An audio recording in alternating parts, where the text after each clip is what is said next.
Maharashtra news, जागा विचारांची, दिशा नव्या महाराष्ट्राची. आपण पाहत आहात GD9 महाराष्ट्र न्यूज. आरोग्याची खात्री, सेवेत तत्पर. येवला शहरातील विश्वासार्ह नाव डॉक्टर साळुंखे यांचं अनिरुद्ध मल्टी स्पेशालिटी हॉस्पिटल.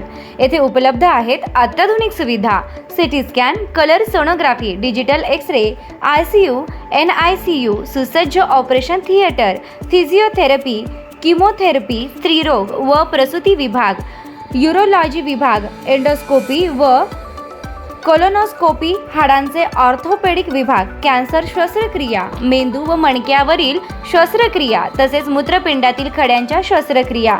याशिवाय आयुष्यमान भारत प्रधानमंत्री जन आरोग्य योजना, महात्मा ज्योतिराव फुले जन आरोग्य योजना आणि मुख्यमंत्री सहायता निधी यांसारख्या विविध शासकीय योजनांचा लाभ उपलब्ध. आणि आता उज्ज्वल करिअरसाठी अनिरुद्ध नर्सिंग कॉलेज येवला येथे बेसिक BSc नर्सिंग प्रवेश प्रक्रिया सुरू आहे. आधुनिक कॅम्पस, अनुभवी प्राध्यापक, सुसज्ज प्रयोगशाळा आणि दर्जेदार शिक्षणाची हमी. आजच संपर्क साधा. अनिरुद्ध मल्टी स्पेशालिटी हॉस्पिटल आणि अनिरुद्ध नर्सिंग कॉलेज येवला. तंदुरुस्त आरोग्य, उज्ज्वल भविष्य. श्री क्षेत्र अंदरसूल येथे श्री 1008 महामंडलेश्वर स्वामी परमानंद गिरीजी महाराज यांच्या उपस्थितीत गुरुपौर्णिमा मोठ्या उत्साहात साजरी. श्री क्षेत्र अंदरसूल येथील नागेश्वर महादेव मंदिर तपोभूमी सालाबाद प्रमाणे याही वर्षी राष्ट्रसंत सद्गुरू जनार्दन स्वामी मौनगिरी महाराज यांची परमशिष्य श्री 1008 महामंडलेश्वर स्वामी परमानंद गिरीजी महाराज यांच्या उपस्थितीत हजारो भाविकांच्या दर्शनानं गुरुपौर्णिमा उत्साहात साजरी झाली. याप्रसंगी छत्रपती संभाजीनगर, नाशिक, नंदुरबार, धुळे, जळगाव आदी भागातून बाबाजींचे भक्तगण अंदरसूल नगरीत मोठ्या संख्येने उपस्थित झाले होते. बाबाजींच्या अमृतवाणी प्रवचन कार्यक्रमाची सांगता करण्यात आली. या प्रसंगी बाबाजींचे पाद्यपूजन करण्यात आले. GD9 न्यूज महाराष्ट्रासाठी गजानन देशमुख, येवला. काही साधकांना देखील कळत नाही हे साध्य काय करायचंय, असं साध्य करायचंय की जे साध्य होतं. साध्य काय होतं, जे शाश्वत आहे ते साध्य होतं, तेच मिळतं. जे असाध्य आहे ते कधी मिळत नाही, अशाश्वत कधी मिळत नाही. संसार असाध्य आहे. हे मिळालं नाही, ते मिळालं नाही, मुलं चांगली घेतली नाही, बायको चांगली मिळाली नाही, नवरा चांगला मिळाला नाही, घरदार चांगले मिळाले नाही, शेजारी चांगले मिळाले नाही. काही ना काही रडतच जातात. परंतु जे सिद्ध असतात ते तर हसत हसत जातात. कबीरा जब हम पैदा भये लोग हसे हम रो, ऐसे करने कर चलो हम हसे जब रोए. संत हसत हसत जातात. सांगायचं तात्पर्य की ही जी भूमी आहे, संतांचा जो महिमा आहे, गुरुचा जो महिमा आहे, इकडे येण्याच्या पूर्वी वार्ताहर भेटले. त्यामध्ये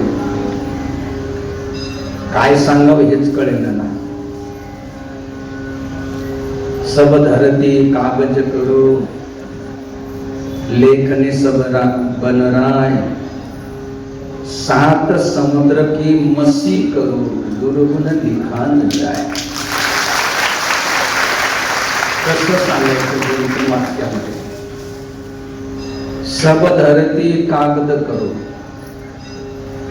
सर्व पृथ्वी एवढा कागद आहे. सर्व जेवढे झाड आहेत त्यांचे बोरू केले. बोरू आता नाही आठवत, पहिले होते बोरू.